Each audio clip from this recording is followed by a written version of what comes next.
বিরুদ্ধে আমরা আইনানুগ, এছাড়া আরো 5-7 জনের বিরুদ্ধে আমরা আইনানুগ ব্যবস্থা কার্যক্রম গ্রহণ করছি।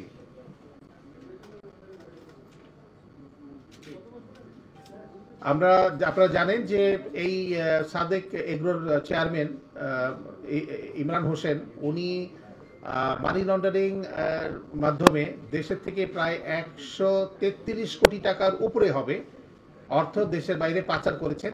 তাছাড়া উনি বিদেশ থেকে সরকারি যে নীতি আছে রয়েছে, যে আপনার কৃত্রিম গো প্রজনন কেন্দ্রে সাভারের যে আপনার যে সরকারি যে নীতিমালা রয়েছে, নীতিমালার বাইরে গিয়ে উনি ব্রাহ্মা জাতের বেশ কয়েকটি গরু, প্রায় 15টি গরু দেশে আমদানি করেছেন। এই গরুগুলো আমদানির আড়ালে আমরা যেটা জানতে পেরেছি যে প্রায় 86 লক্ষ টাকা উনি দেশের বাইরে অর্থ পাচার করেছেন। এছাড়া আরো কিছু বিষয় তদন্ত রয়েছে। আর ওনার নামে বিপুল সম্পদের আমরা প্রমাণ পেয়েছি প্রাথমিক অনুসন্ধানে। আরো অনেক তথ্য আমাদের কাছে আসছে। আমরা প্রাথমিক যে অনুসন্ধানগুলো যেগুলো পর্যালোচনা করেছি, সেগুলো দেখতে পেয়েছি যে প্রায় 11 কোটি টাকার উপরে বিভিন্ন ওনার প্রতিষ্ঠানের নামে এফডিআর করে পরবর্তী পর্যায়ে এফডিআর কৃত টাকাগুলো দেশের বাইরে লন্ডার করা হয়েছে। তো বিভিন্ন অভিযোগের বিরুদ্ধে তাকে গ্রেফতার করা হয়েছে এবং বর্তমানে বিচারাধীন বিষয়। আমাদের তদন্ত কার্যক্রম শুরু, যেহেতু উনি গ্রেফতার হয়েছেন, তদন্ত কার্যক্রম শুরু হয়েছে। আমরা হয়তো বা আরো নিকট ভবিষ্যতে আপনাদেরকে আরো এই বিষয়ে বিস্তারিত জানাতে পারবো।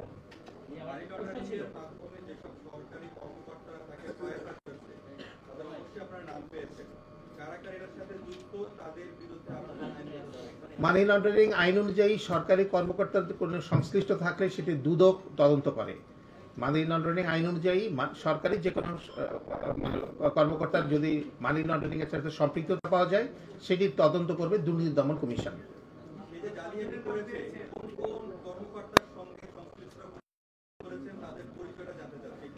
আমরা তদন্তের স্বার্থে এই মুহূর্তে তার বিস্তারিত এই সবগুলো জিনিস আমার মনে প্রকাশ করাটা সমীচীন হবে না। তার নাম আমরা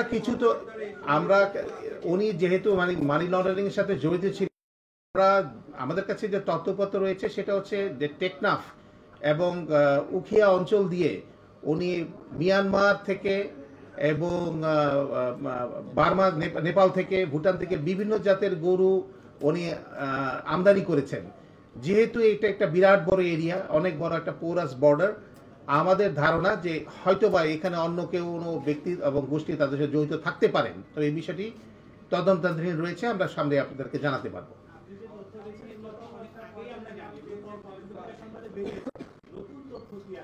আমরা উনি যে মানি লন্ডারিং করেছেন এই বিষয়ে আমরা কিছু ব্যাংকিং অবৈধ লেনদেনের আমরা তথ্য পেয়েছি।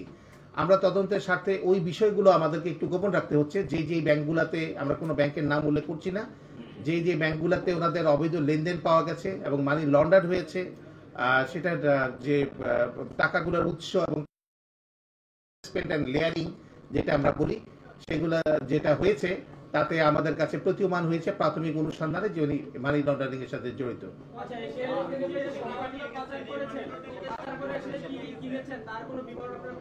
উনি প্রচুর সম্পদের মালিক। মোহাম্মদপুর এলাকায় উনি সরকারি খালের জমি ভরাট করে সেখানে অবৈধভাবে ব্যবসা করেছেন। তাছাড়া ওনার নামে প্রচুর জমি আমরা প্রাথমিক তদন্তে প্রচুর স্থাবর সম্পত্তির অনেক প্রমাণ পাওয়া গেছে। আরো বেশ কিছু সম্পদ আমরা খুব দ্রুতই, যেগুলো আমাদের হাতে এখনো এসে পৌঁছেনি, আমরা আপনাদেরকে এই তথ্যগুলো ভবিষ্যতে দিতে পারবো।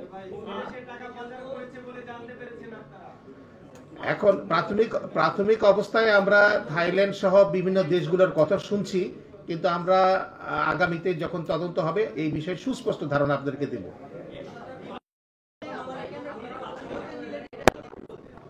জি না, উনি তো যে কোনো ব্যক্তি গ্রেপ্তার হলে প্রথমে উনি হাজতে যাবেন, পর্যায়ে মামলা তদন্তকারী কর্মকর্তা রিমান্ডের প্রেয়ার দিবেন, এটা পরবর্তী স্টেপ। জি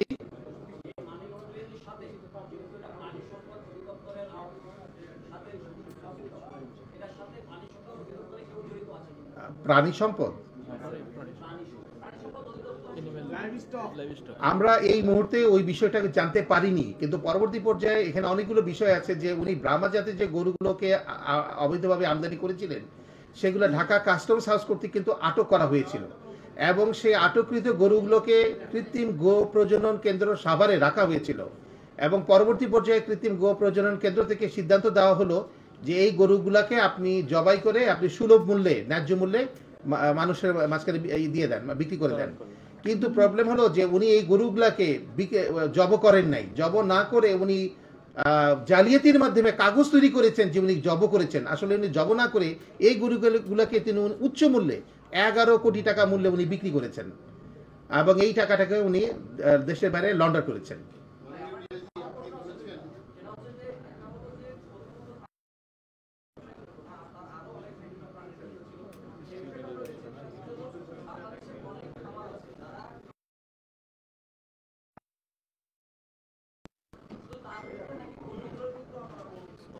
অন্যান্য বিষয়গুলো আসছে, যেমন ওনার জালালাবাদ মেটাল লিমিটেড, এখানে এই ধরনের একটা প্রতিষ্ঠানের সন্ধান আমরা পেয়েছি, সেই বিষয়ে আমরা তদন্ত চলছে, আমরা আরো বিস্তারিত বিষয়গুলো আপনাদের জানাতে পারবো। তবে আপনার কথাটি গুরুত্বপূর্ণ যে হ্যাঁ, ইন্টারফেস হিসাবে এবং উচ্চ বংশীয় গরু বিজনেস করতে পারেন,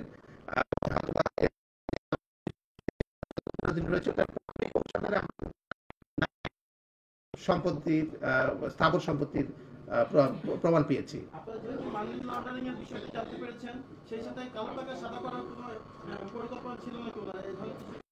এই বিষয়টা এই মুহূর্তে মন্তব্য করা ঠিক হবে না, কারণ হচ্ছে তদন্ত চলছে। আপনারা শুধুমাত্র প্রাথমিক যে তথ্যগুলো আমরা পেয়েছি সেগুলো আমরা আপনাদের জানাচ্ছি।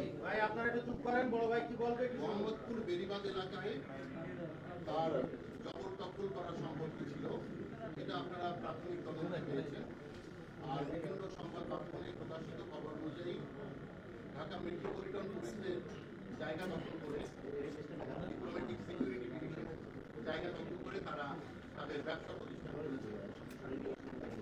এই সমস্ত কাজে সাবেক আইজি বেনজির আহমেদ জড়িত ছিল এমন কোন তথ্য আপনারা প্রাথমিকভাবে জেনেছেন কিনা? আমরা প্রাথমিকভাবে বেশ কিছু লোকের 5-7 জনের সংশ্লিষ্টতার প্রমাণ পাচ্ছি, কিন্তু বিষয়গুলো যেহেতু এখন পর্যন্ত কনক্লুসিভ প্রুফ আমাদের হাতে এসে পৌঁছেনি, সে কারণে এই বিষয়ে মন্তব্য করাটা এই মুহূর্তে সঠিক হবে না।